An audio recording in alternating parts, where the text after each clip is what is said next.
Hey friends, Rick from BCW Supplies back again with getting into Flesh and Blood. In this week's episode, I want to talk about my experiences with Road to Nationals and the second Road to Nationals that I competed in this past weekend at Dragon's Realm in Madison, Indiana, where I piloted Katsu. We'll talk about the deck that I chose to play and talk about the deck itself in just a moment. I would like to give a special shout out to the many different wonderful competitors that I've faced over these last two Road to National events. The one in Indianapolis where I was able to win, I met a lot of wonderful people that welcomed me into their community. I was invited to different Discord groups. I got to play against some of the best players here in Indiana, Ohio, and Kentucky. I also got invited to hang out with some of the top ranked players in the United States. So to you, I say thank you. This community has been very welcoming, and it's just a testament to the community and the game overall that Flesh and Blood has created. It is a wonderful experience playing a competitive game with such wonderful people. Now on to the second Road to Nationals. Unfortunately, I bubbled out and finished in 9th place with a Swiss record of 4-2. I would like to thank all the wonderful people that I played. I would like to thank the people that beat me, and a special shout out to Kyle for winning the Road to Nationals in Madison, Indiana. I chose to run Katsu. Now, last week I had a lot of success with Dash and was able to pilot Dash to winning my first Road to Nationals event. Being relatively new to the game, however, I wanted to try different decks, characters, and types of decks. So for week number 2, I decided to run Katsu Combo or Katsu Aggro, depending on how you view the deck and format. There are many different builds to Katsu. I think the most popular one is probably Ninja Turtle, which is a more defensive deck. And looking at the deck list, I felt that it would play very similar to Dash and wanted to try something that was predominantly all-out aggression. And if you're looking for all-out aggression, Katsu Combo is definitely in that mix. There are several decks that could be there, but Katsu really kind of just called to me as far as being able to string go-wide turns, as well as having some heavy-hitting attacks with the larger go-again attacks that are available to Katsu. I did find that the play experience was absolutely fun, and we'll get a little bit more into that as we go through the deck. Once again, I chose to use a BCW Deck Vault 100. Again, the dice storage, having the deck space for my 81 double-sleeved cards, as well as having a spot to put sideboard notes. Although sideboard notes really didn't matter with this deck, and we'll touch on that as we go through the deck. Well, without further ado, friends, let's go ahead and get into Katsu Combo and what I played to a 4-2 9th place finish at Road to Nationals at the Dragon's Realm in Madison, Indiana. Okay, so with Katsu the Wanderer, the first attack action card that hits on your turn, you may discard a card that costs 0, search your deck for a card with combo, banish it, and then you may play it from the banish zone this turn. Now that's important when you're playing the combo pieces, and we'll talk a little bit more about that as we get into the deck. As it goes for the equipment, it is the standard 2 Kadachi, harmonized Kadachis for the weapons of choice. The headpiece is Mask of Momentum, the Fendel Spring Tunic, Breaking Scales, and Snapdragon Scalers. This is what I chose to run. Some lists do choose to run one piece of Null Rune, just to kind of help with the chain matchup. Maybe Viserai if you run into a combo Viserai deck. However, with this build, I was going pure aggression, as you'll see. I chose to play some one-ofs that are combo cards most lists may not play, just so I can learn more about the combo interaction. So just to understand a little bit of what I played and why, there's that. We'll move these over here. And now I'm gonna go through the cards based on their pitch. So we'll go red, yellow, blue, and then the sideboard will be last. So first up, I ran 3 Ancestral Empowerment. Ancestral Empowerment is an attack reaction. Target ninja attack card gets +1 and you get to draw a card. Now you do get to draw the card whether it hits or not. This costs 0, pitches for 1. Absolutely wonderful combat trick. Can help push damage through, but very important, it is a ninja attack. There are several cards in here that are not ninja attacks, just to keep that in mind. A spicy one of most lists aren't running is a blackout kick. I was running one blackout kick just to combo off Rising Knee. It is a 1 cost. It gets +3 if blackout kick was the last card, or if Rising Knee was the last card, attack action on the combat chain, or attack on the combat chain. I ran 3 Enlightened Strikes. These are 0 costs. You get to choose one, either draw a card, give it +2 damage, or it has Go Again, a 0 for 5. The cost is to take a card from your hand, put it at the bottom of your deck. Just a super efficient staple. It's in a lot of decks. It's very good. Head Jab is one of the free 0 combo pieces that naturally has Go Again. It's a 0 for 3. Not a lot to say about that. Just like Leg Tap, costs 1, but it's a 1 for 4 with natural Go Again. Again, we're trying to go as wide and deal as much damage as possible. Okay, I played one of Open Center. The Open Center combos off the Head Jab. If the Head Jab was the last attack this combat chain, Open Center gains +1, Go Again, and Dominate. It costs 2, it attacks for 5. If you combo it, it's attacking for 6. It has Dominate. It's very hard to block or deal with. You can normally push damage through with that. The next one of I played was one of Fluster Fist. The red, this is a 0 cost 4. If Open the Center was the last card played, or last attack this turn, Fluster Fist gains +1 for each attack that has hit this combat chain.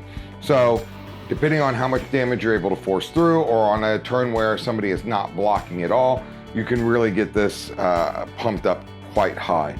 Next, I played more combat attack reactions in 3 red Razor Reflex. This costs 1. Target sword or dagger attack gains +3 damage. Your Kodachis are daggers, but more importantly, you would use this on an attack action card with a cost of 1 or less. The attack gains +3, and if it hits, the attack gains Go Again. So it's a way to give a card Go Again that may not have it, something that you're playing that's part of a combo, but you didn't have the opening piece like a Head Jab or a Leg Tap. This is a way to give Go Again. There's several ways to gain Go Again. I played 2 red Rising Knees. These combo off of Leg Tap.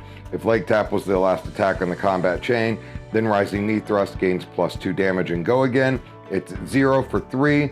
If you play it after Leg Tap, it becomes a 0 for 5 with Go Again.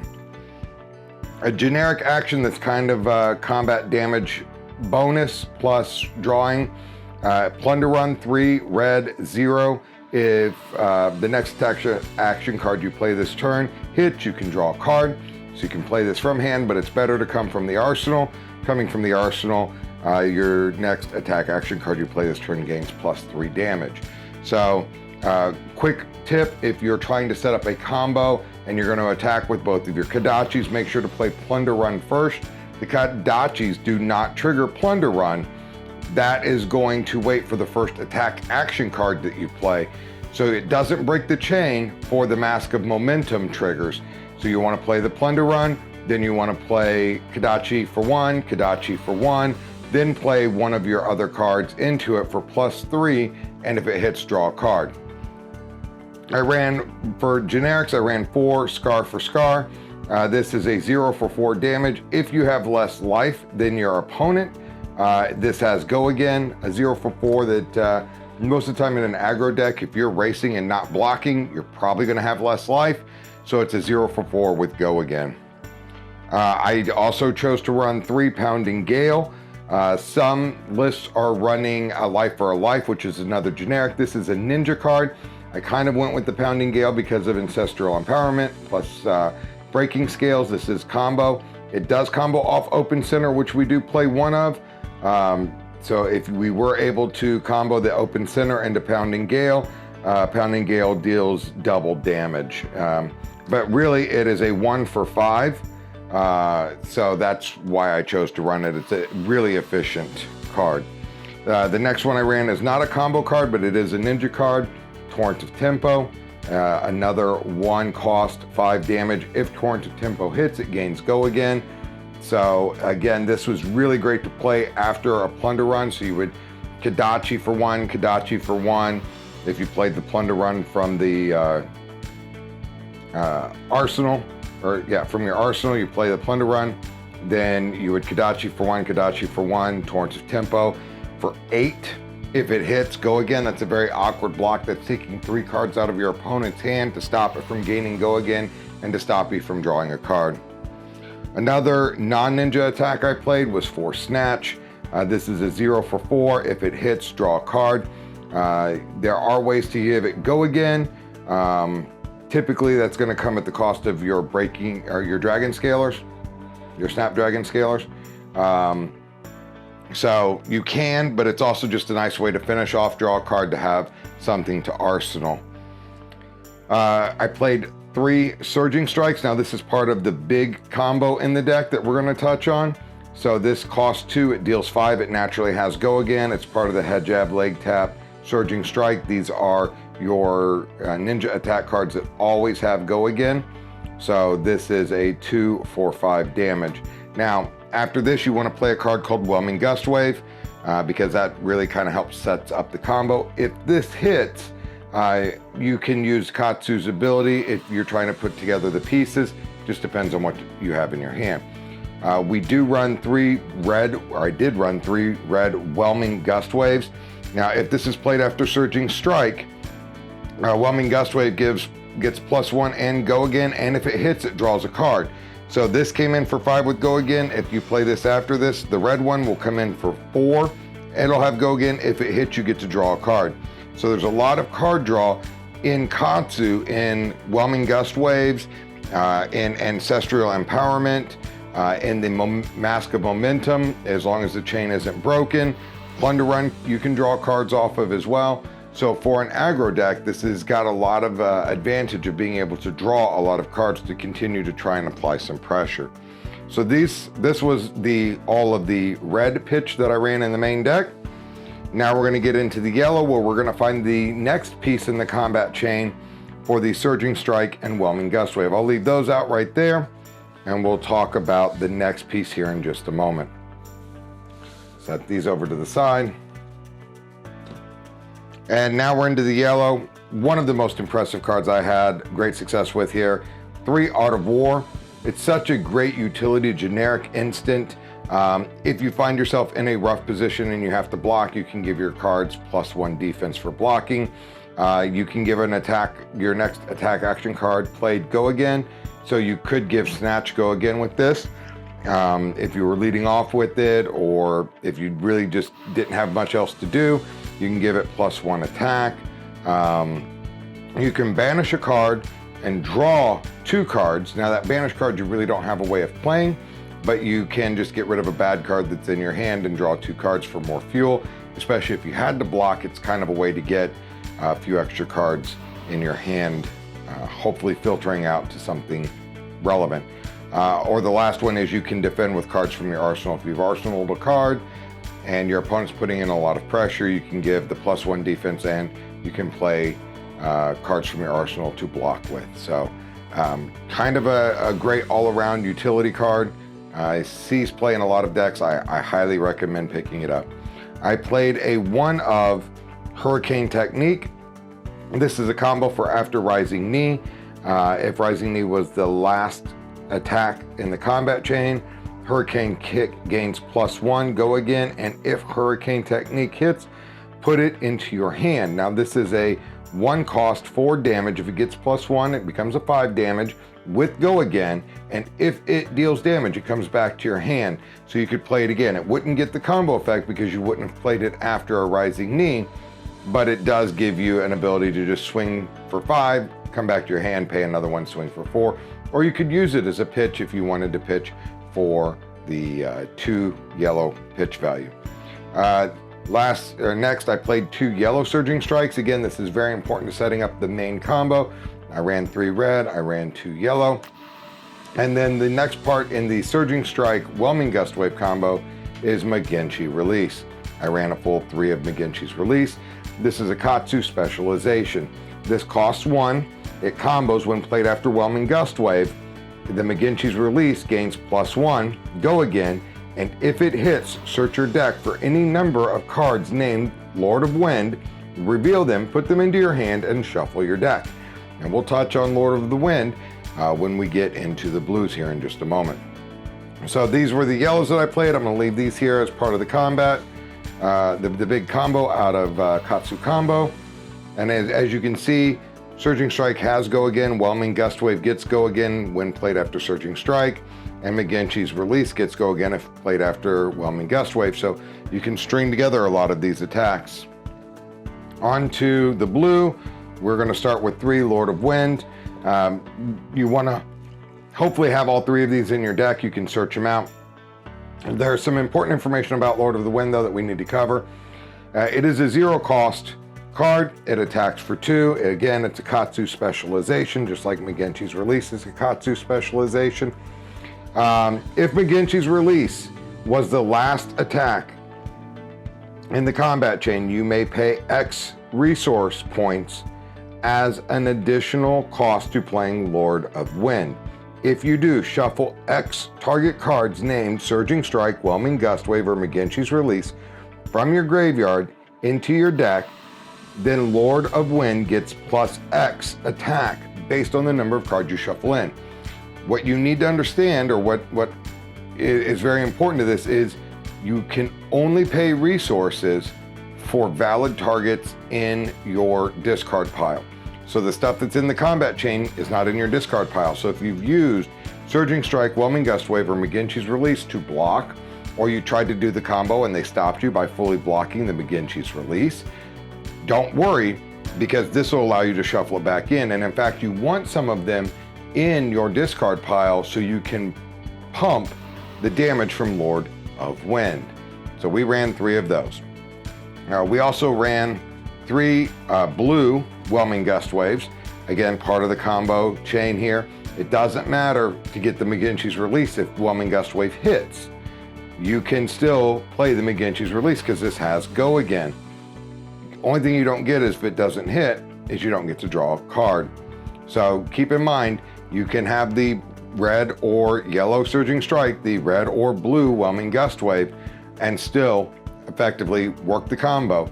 You do need something to hit to use Katsu's ability in order to discard a 0 cost card to go get one of these pieces, except for the Lord of Wind, because McGinty's Release will search the Lord of Wind.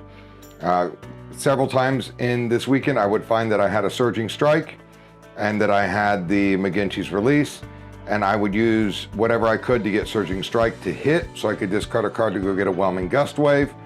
I could then Whelming Gust Wave into the McGinty's Release because I would banish this and play this. Worked out several times, and it makes for a very big damage turn. Next, I ran 3 Crane Dance. This does have combo, but it doesn't combo off anything that we have in the deck. It combos off Soul Bead Strike. So it's really a 0 attack action card, a ninja attack action card that blocks for 3, pitches for 3, and I can pitch it to Katsu's ability. And you'll find that's true with a lot of the cards in here. They cost 0, so you can pitch them. Find Center. Find Center is a 2 of blue pitch. Again, blocks for 3, pitches for 3.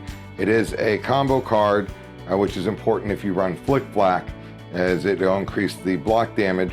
It is after playing Crane Dance. So if you did play Crane Dance and gave it go again with something else, like your Dragon Scalers or a Razor effect, then you could play Find Center and it would get the combo effect. But really, I never did that. It's really a 0 for 2 attack. Most of the time, it's just a pitch for Katsu's ability, pitch for resources, or block. And again, you do want to be pitching blue 0s because the Kodachis, which I forgot to cover, the Kodachis cost 1 to attack with. They attack for 1 damage. And if you have a card in your pitch zone with a cost of 0, the harmonized Kadachi gains go again. So it's how you can attack with Kadachi. You've used 2 resources, you've attacked for 2 damage. Most of the time people don't want to block a card that blocks for 3 on 2 damage. So occasionally I was seeing a lot of people blocking the second Kadachi attack with a 2 block or a 3 block just to block the chain for Mask of Momentum, just because they're trying to shut you off of being able to get card advantage by drawing cards. Last I played 3 blue Rising Knees. Now we do play the leg tap, so this can combo off a 0 for 3 with go again. Not a bad exchange if you want to combo it. We do play the other Rising Knees. We play 2 red Rising Knee thrusts. It's just another one of the combo lines in here, but it's not part of the main combo line, which goes and gets the Lord of Wind. So these are the blues I played. This is the main combo. A little bit about some of the other combos that was available in the deck. And now the fancy sideboard. Out of all 6 games, I sideboarded once. I have a sideboard really just for control decks, specifically Bravo, because I know Bravo's still out there in force. I ran 3 red Flick-Flacks as my only defense reaction, and really I wasn't running them in the main, and I did not bring them in any other matchup because I'm trying to outrace them. I am racing to the bottom of my life total and theirs and trying to beat them, get them there before I do. I ran 3 red Belittle. Now Belittle is part of a combo. It's the Belittle Minnowism combo, and essentially what it is, it's a 1 cost, 3 attack. As an additional cost, reveal a card or an attack action card with 3 or less base attack from your hand. If you do, search your deck for a card named Minnowism. Reveal it, put it into your hand, and shuffle your deck. Now the nice thing about that is Minnowism is a 0 cost and comes in blue, red, or yellow. I played 3 blue and 1 red. I just wanted to try it out because Minnowism does actually have an effect. The next attack action card you play with a cost of 3 or less base attack power gains plus 3 attack. So it's kind of a way just to pump up some. I ran it as a 1 of, but normally you're going to use it to go get a 0 pitch card that you can pitch for the Katsu's ability, or you can pitch for resources. It really just depends on what you need. It's also just a good card to block 2 with. If you're up in the Katsu mirror and you're blocking the second Kadachi, block with a 2. So anyway, this is the deck. This is the sideboard. Like I said, I only brought it in against Bravo.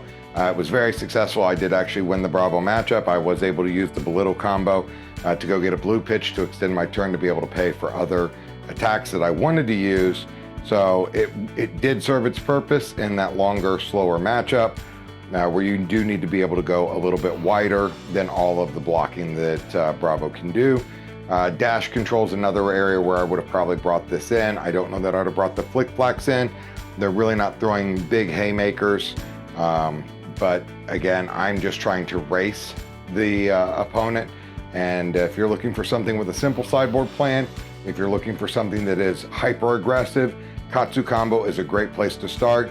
You might change up and not run so many of the different 1-ofs. I was really just kind of experimenting with some of the combo cards and thoroughly enjoyed this past weekend playing it.